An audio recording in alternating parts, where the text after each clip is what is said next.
Criado nos anos 80, o termo tigres asiáticos foi utilizado para classificar um pequeno grupo de países que passaram, na segunda metade do século XX, por um ritmo de desenvolvimento acima do normal. Eram economias que, de modo geral, possuíam o mesmo perfil. Até os anos 60, eram subdesenvolvidas, com poucos recursos e baixa infraestrutura, e que de uma hora para outra experimentaram um rápido crescimento econômico e industrial. O grupo é composto por 4 representantes: Singapura, Coreia do Sul, Hong Kong e Taiwan. E hoje se tornaram potências muito competitivas, mostrando que a previsão nos anos 80 afinal estava certa. Agora, embora esse grupo permaneça em crescimento, não é nenhum absurdo dizer que hoje em dia essas economias estejam mais estabelecidas e consolidadas, dando espaço para um novo conjunto de potências emergentes. Como você viu no título, falamos dos novos tigres asiáticos. Apesar do termo já ter sido empregado para praticamente qualquer país asiático em desenvolvimento, como Bangladesh e Camboja, comumente ele é atribuído a Filipinas, Indonésia, Malásia, Tailândia e, por último, o Vietnã. Nós preparamos uma série de vídeos especiais sobre cada um destes países, que serão publicados ao longo dos próximos meses, cada vídeo falando sobre uma nação em específico. No vídeo de hoje, nós começamos pela Malásia. Localizada no Sudeste Asiático, mais ao norte do Equador, a Malásia é um país dividido territorialmente em 2. De um lado temos a Malásia Peninsular, localizada na Península Malaia, e no outro a Malásia Oriental, localizada na ilha de Bornéu. A capital, Kuala Lumpur, fica na parte peninsular e atualmente é uma das 10 cidades mais visitadas do mundo. Mas além de ser um país muito visitado, podemos dizer que a sua produtividade é bastante emergente. A Malásia tem a terceira maior economia do Sudeste Asiático, com um PIB anual de cerca de 372 bilhões de dólares, segundo o Banco Mundial. Também é o terceiro maior PIB per capita da região, considerando o poder de compra da população. Mesmo assim, o sistema financeiro malaio enfrenta problemas, e alguns deles são muito próximos dos nossos aqui no Brasil. Quer saber por que a Malásia pode ser considerada um novo tigre asiático? E quais são os obstáculos que podem travar o crescimento do país? Se quiser saber a resposta, fica até o final do vídeo. Olá, seja muito bem-vindo! No vídeo de hoje nós vamos abordar a economia da Malásia.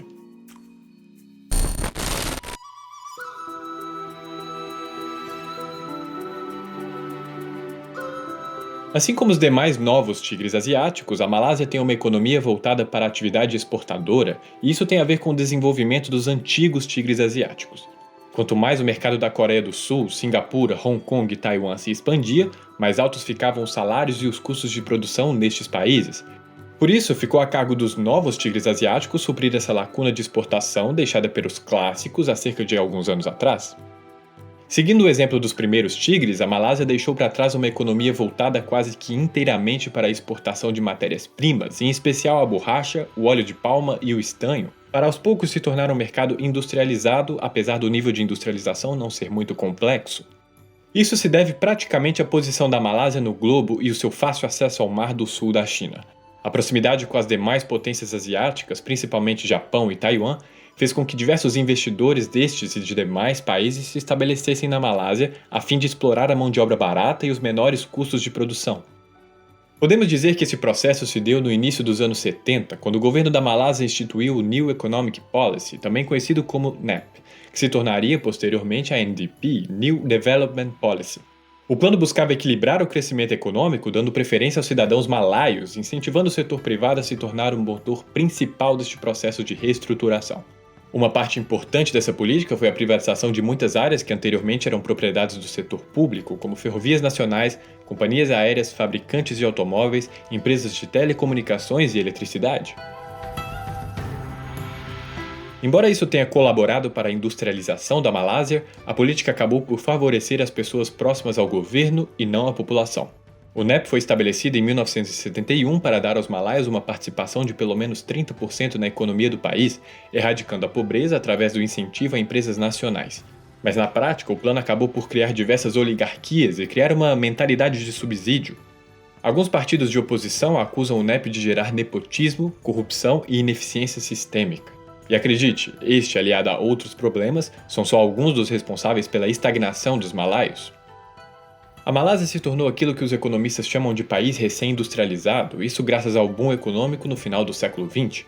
A Malásia alcançou de modo consistente mais de 6,5% de crescimento no PIB, mantendo uma baixa inflação nas décadas de 60 e 90. Este rápido crescimento fez com que a nação fosse classificada como um novo tigre asiático, mas diferentemente dos originais, a Malásia enfrenta um problema estrutural que pode, futuramente, impedir que o país se torne uma economia desenvolvida.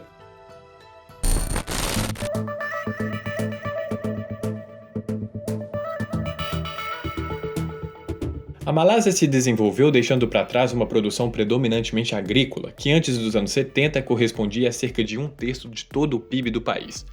Atualmente, esse número corresponde a 1/10. Isso se deu graças à abordagem econômica, que passou a privilegiar e favorecer a indústria, inclusive através da criação de zonas econômicas especiais. No início dos anos 2000, este setor se tornou a espinha dorsal do crescimento econômico da Malásia, respondendo pela maior parte, quase 1/3 do produto interno bruto do país, empregando mais mão de obra do que todas as principais atividades, como agricultura e mineração, juntas. O crescimento foi particularmente notável na montagem de aparelhos eletrônicos, motores eletrodomésticos, produção de produtos químicos e têxteis. Várias indústrias pesadas, incluindo a produção de aço e de automóveis, também cresceram significativamente com o apoio de empresas japonesas. Grande parte deste salto econômico se deu através das zonas de livre comércio, que proporcionaram à indústria um acesso isento de impostos a matérias-primas importadas e componentes semi-acabados, além dos vários incentivos ao investimento e à exportação. Em resumo, as políticas econômicas, embora apresentassem alguns problemas, levaram a Malásia a se tornar uma nação cada vez mais integrada mundialmente, tendo a exportação como seu grande pilar de rentabilidade. Porém, a Malásia enfrenta um problema que a torna bastante vulnerável no mercado internacional, e isso tem a ver com a complexidade dos equipamentos que são produzidos nas fábricas. Embora possua nominalmente algumas indústrias mais especializadas, como a Proton na área automobilística, grande parte da manufatura malaia fabrica componentes para a montagem de outros equipamentos mais complexos, e não aos bens de alto valor em si. Na prática, a Malásia serve de apoio aos primeiros tigres asiáticos, que por sua vez fabricam produtos como smartphones, maquinários e equipamentos de alta tecnologia, utilizando os componentes malaios. É como se a Malásia fosse o tigre asiático dos tigres asiáticos. Ela produz componentes e produtos de baixo custo para economias de indústrias mais complexas, e isso claramente tem um motivo: o baixo valor da mão de obra.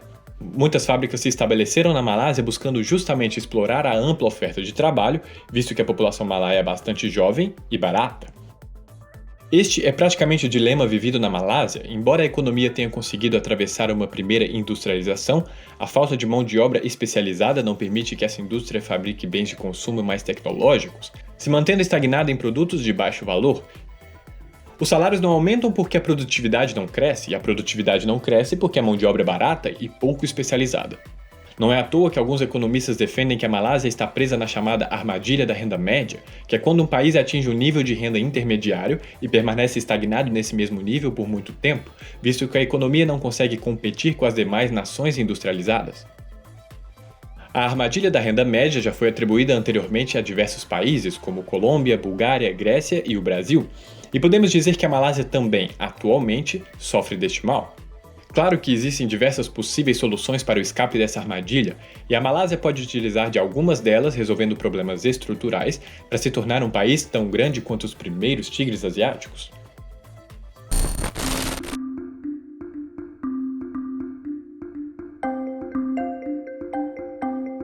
Nós mencionamos que o NEP acabou por se tornar um programa governamental que beneficiava um pequeno grupo de indivíduos e entidades próximas ao governo, principalmente no que tange ao licenciamento público.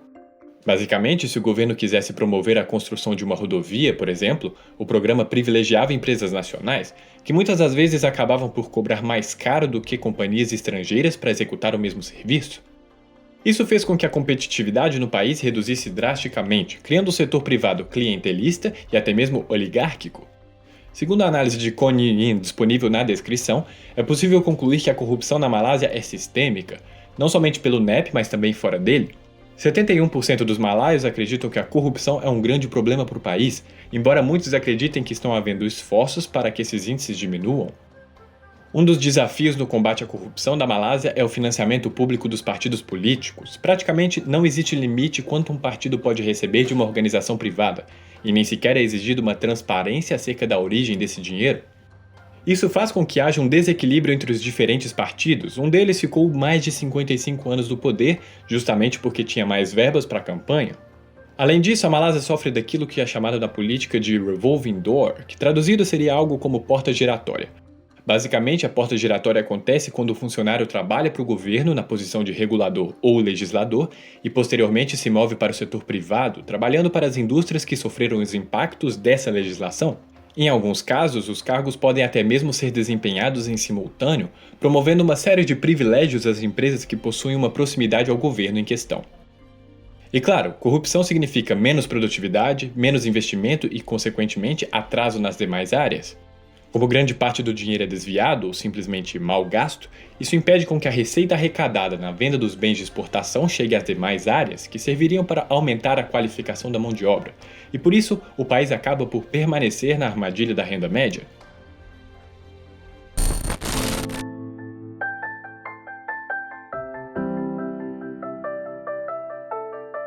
Sem dúvidas, um dos motivos que fazem com que a Malásia permaneça presa a uma indústria de pouco valor agregado se relaciona com a oferta de mão de obra especializada. De modo geral, cada vez mais as companhias que se estabelecem no país procuram poucos gastos com salários e alta produtividade, e por isso o retrato da manufatura malaia não é lá dos melhores. Talvez uma das únicas empresas malaias que conseguem transbordar as fronteiras regionais seja a Petronas, uma estatal de extração de petróleo e gás natural que detém o monopólio da extração em todo o território malaio. A Malásia não possui fábricas de ponta, nem mesmo um forte setor de pesquisa e desenvolvimento para produzir bens de maior valor agregado. Até mesmo a indústria automotiva, como a Proton, por exemplo, na verdade usa como base veículos Honda com exterior modificado. Como falado anteriormente, o país sofre com a ausência de mão de obra qualificada, seja pelos baixos índices educacionais, seja pela fuga de cérebros.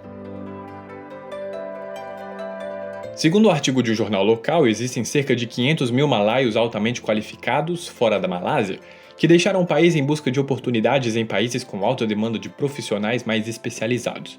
O jornal aponta que algumas das possíveis causas dessa fuga de cérebros possa ser, além do baixo investimento em pesquisa e desenvolvimento, o crescente avanço da discriminação racial entre os povos de origem indígena da Malásia e os imigrantes que chegam ao país.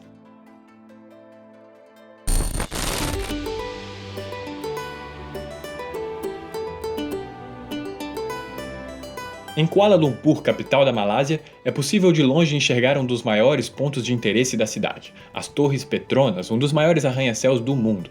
As torres gêmeas são de propriedade da empresa que nomeia o edifício, a Petronas, que, como falamos anteriormente, é uma estatal de extração de petróleo e gás natural, que além de possuir o monopólio da extração do país, possui diversas participações em pontos de exploração ao redor do mundo, além de patrocinar a Mercedes na Fórmula 1. Podemos dizer que essa corporação é muito importante para a Malásia, principalmente para sua arrecadação.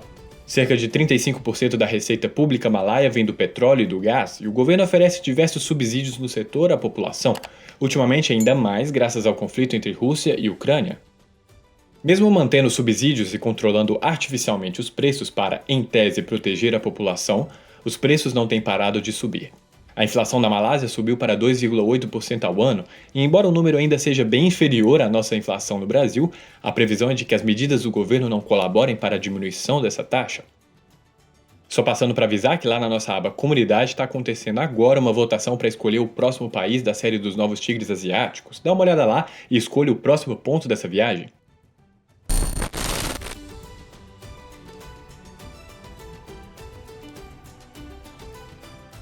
Embora a Malásia possa ser considerada um novo tigre asiático, ela atualmente enfrenta desafios que, se permanecerem, dificultarão o processo do país a se tornar uma nova potência global.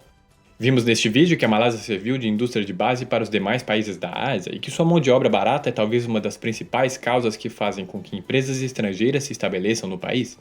Além disso, falamos sobre o NEP, Programa de Desenvolvimento Malaio, que comumente é relacionado com problemas de nepotismo e corrupção.